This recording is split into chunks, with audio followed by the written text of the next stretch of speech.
Oke, assalamualaikum warahmatullahi wabarakatuh. Kali ini kita masuk ke pertemuan yang kedua, membahas tentang algoritma dan operator. Nah, algoritma itu adalah urutan langkah-langkah yang logis untuk memecahkan suatu masalah. Nah, kata algoritma ini diambil dari nama seorang ilmuwan Persia bernama Abu Ja'far Muhammad Ibn Musa al-Khwarizmi yang menulis buku berjudul Kitab Al-Jabar Wal Mikobala. Algoritma umumnya dirancang untuk menyelesaikan suatu masalah spesifik dan dengan usaha yang paling minimal. Nah, ciri-ciri algoritma itu ada inputan atau masukan, output, keluaran, definite, jelas, efektif. Efektif lalu terminate ada berakhir ya, pasti berakhir. Nah, input terdapat 0 atau lebih masukan yang diberikan secara eksternal. Setiap algoritma memerlukan data sebagai masukan untuk diolah. Sedikitnya terdapat satu keluaran yang harus dihasilkan. Setiap algoritma memberikan satu atau beberapa hasil keluaran. Definite harus secara sempurna menyatakan apa yang dilakukan. Setiap langkah algoritma harus didefinisikan dengan tepat dan tidak menimbulkan makna ganda atau ambigus. Oleh karena itu, maka sebetulnya cara paling tepat untuk menuliskan algoritma adalah dengan menggunakan formal language atau bahasa pemrograman komputer. Efektif awalnya, setiap instruksi harus dapat dilakukan secara manual menggunakan pensil dan kertas dengan sejumlah waktu berhingga ya. Nah, algoritma dapat dituangkan dalam bentuk tulisan ataupun gambar ataupun bagan. Algoritma digunakan sebagai perantara pada penulisan program komputer. Langkah-langkah algoritma dikerjakan dalam waktu yang wajar. Ada terminate, harus berhenti atau harus berakhir setelah melakukan sejumlah langkah proses. Nah, di sini ada jenis proses algoritma, ada sequence proses, proses yang berurutan. Nah, ini maksudnya itu nanti dilihat ada ini baru penjelasannya dulu. Selection, lalu selanjutnya ada selection proses atau proses pemilihan, lalu ada iteration proses atau proses pengulangan. Nah, ini penjelasannya. Sequence proses adalah proses kedua dikerjakan setelah proses pertama selesai. Kemudian dilanjutkan dengan instruksi ketiga. Nah, maksudnya apa? Jadi instruksi dari setiap program ini dikerjakan dari baris pertama sampai dengan baris terakhir ya, maksudnya untuk sequence proses ini. Lalu ada selection proses. Suatu proses dikerjakan jika suatu kondisi terpenuhi. Suatu instruksi ada kala baru boleh dikerjakan apabila memenuhi persyaratan tertentu. Nah, misalnya di sini ada jika mengisi pulsa berbayar telepon seluler, maka akan mendapat talk time gratis selama sepanjang malam. Nah, ini kondisinya yang true ya. Kalau enggak ya enggak dapet gitu kan. Lalu ada iteration proses, repetition proses sama saja. Proses dikerjakan berulang kali selama kondisi terpenuhi. Nah, contohnya, misal boleh memasukkan nomor PIN ATM selama nomor masih salah dan belum 3 kali mencobanya. Nah, ini belum 3 kali, kode 3 kali bisa terblokir gitu.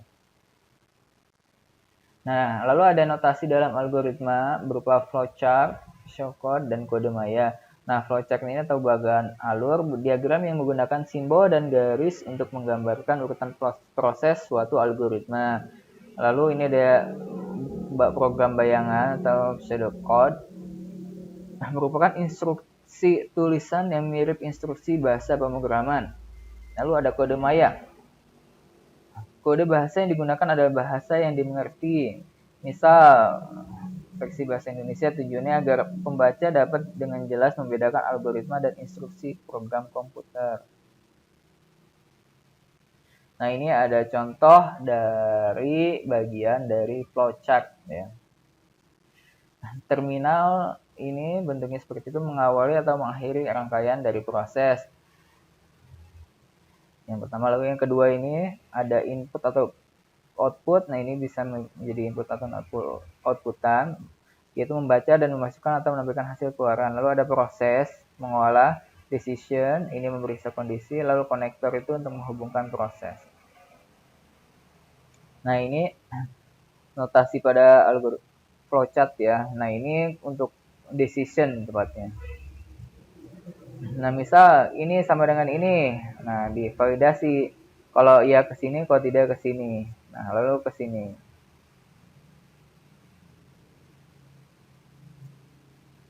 Nah, ini ada menggunakan instruksi tulisan yang mirip instruksi bahasa pemrograman. Nah, salah satu versinya itu Structure English menggunakan kode instruksi sebagai berikut. Untuk mendapatkan data masukan, input, read, get, key in. Untuk mendapatkan keluaran, menggunakan print, write, display. Untuk menyatakan pemberian nilai.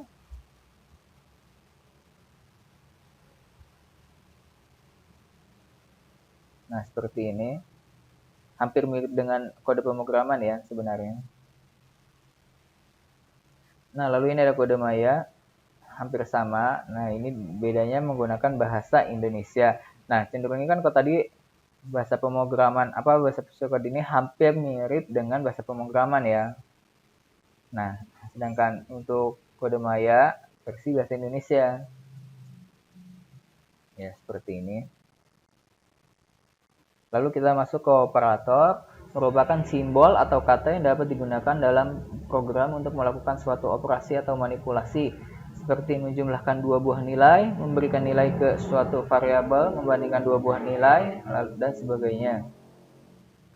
Sebagian operator C++ tergolong sebagai operator binary, yaitu operator yang dikenakan terhadap dua buah nilai, contoh A plus B. Simbol plus merupakan operator untuk melakukan operasi penjumlahan dari dua buah operan, yaitu A plus B. Karena operasi penjumlahan melibatkan dua operan, maka operan ini tergolong sebagai operator binary. Nah, lalu ada tanda operator dalam bahasa C++ dapat dikelompokkan sebagai berikut. Operator pengerjaan, ada operator aritmatik, operator bitwise, lalu operator hubungan, operator logika, operator alamat, operator koma. Nah, di sini ada operator pengerjaan berupa tanda sama dengan yang digunakan untuk mengisikan nilai yang berada sebelah kanannya. Misal A sama dengan 5, A sama dengan B sama dengan C. Nah, berarti nilai A dan B sama dengan C, yaitu 5. Kalau A-nya diganti 6, ya A, B, dan C-nya sama dengan nilai 6. Lalu ada operator aritmatika, yaitu perkalian, pembagian, sisa bagi, perjumlahan atau pengurangan. Lalu ada ini ada prefix atau post increment, lalu ada decrement ya, min-min.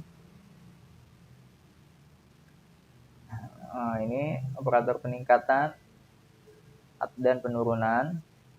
Nah, ini ada increment menggunakan plus-plus, lalu ada penurunan menggunakan min-min.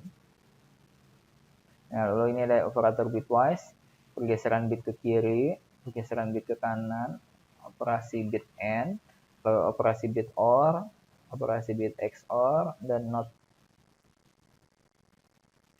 Lalu ada operator hubungan. Nah, ini untuk fungsinya sebagai if ya, untuk kondisi. Ada lebih besar dari, lebih besar sama dengan, lebih kecil sama dengan, tidak sama dengan, dan tidak sama dengan. Nah, tanda yang kayak gini yang perlu kalian perhatikan ya. Misal, A sama dengan 10 gitu. Lalu A lebih besar 10.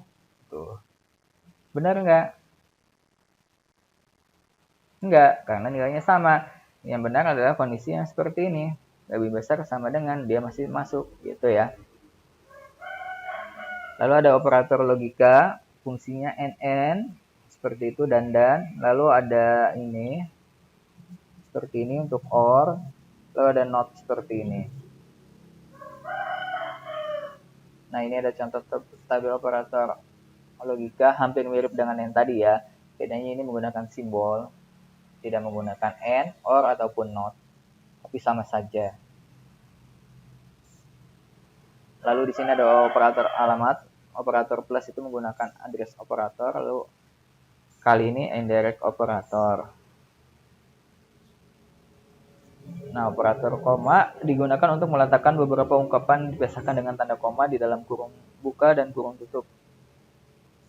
Seperti ini contohnya. Lalu ada operator gabungan. Misal A sama dengan A plus B dapat ditulis A plus sama dengan B. Lalu A sama dengan A min B dapat ditulis A min sama dengan B, dan seterusnya.